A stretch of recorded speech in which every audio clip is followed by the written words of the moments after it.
Esse mapa da Europa é da Europa e da União Europeia, é a regionalização da Europa. Então, eu quero que vocês observem a legenda e acompanhem aí. Os países que estão em amarelo representam os países de elevada industrialização, países ricos. Os países que estão na cor rosa representam de menor industrialização. Os países em laranja representam uma industrialização recente, ou seja, os novos países industrializados da Europa. Os que estão em vermelho representam países de fraca industrialização. Os países que estão na cor verde representam os países ex-socialistas do leste europeu, ou seja, o lado oriental. Dentro desses países verdes, nós temos os países que estão na diagonal, por exemplo, a República Tcheca, Polônia, Eslováquia, Hungria, Croácia, Eslovênia.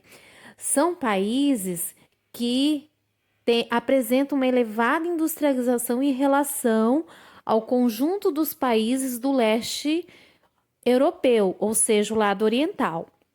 E os países como a Estônia, Letônia, Lituânia, a Moldávia, Romênia, Bulgária, que tem uma linha tracejada, eles representam países de menor industrialização em relação ao conjunto do leste europeu, tá?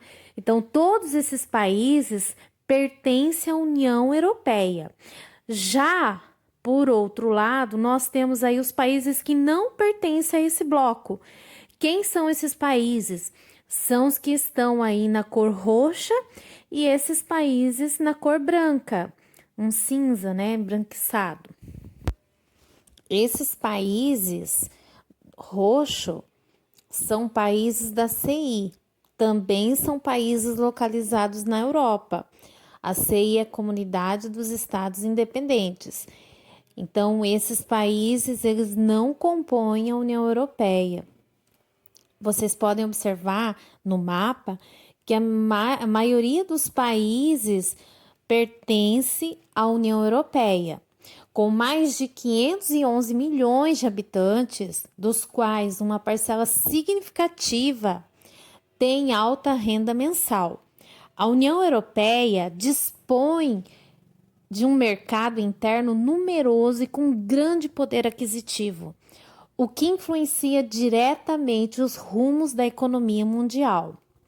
Segundo o Banco Mundial, isso no ano de 2017, o PIB europeu, incluindo o PIB da Rússia e excluindo da Turquia, foi de 20,9 trilhões de dólares.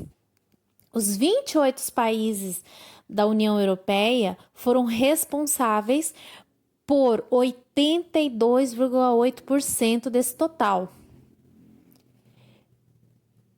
E, no mesmo ano, por 21,4% do PIB mundial, seguidos pelos Estados Unidos, 24%. Então, olha aí, a União Europeia tem um grande destaque, né, no setor econômico.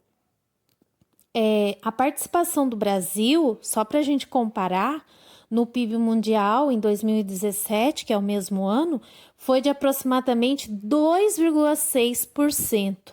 Olha só o caos, né, no setor brasileiro na economia. O comércio externo da União Europeia corresponde a cerca de 1/3 do total mundial, o que torna o bloco O comércio externo da União Europeia corresponde a cerca de 1/3 do total mundial, o que torna o bloco uma potência comercial.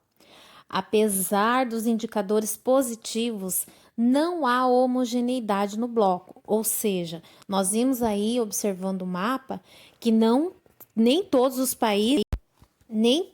países da União Europeia são iguais no processo de industrialização. Nós vimos no mapa isso, há uma grande diferença. Tem países industrializados, países de menor indústria de industrialização, países recentemente industrializados, de baixa industrialização e aqueles que vieram da do leste europeu que estão se industrializando. E também tem um patamar diferente. É possível distinguir países em diferentes níveis de industrialização e a predominância de países com renda per capita elevada.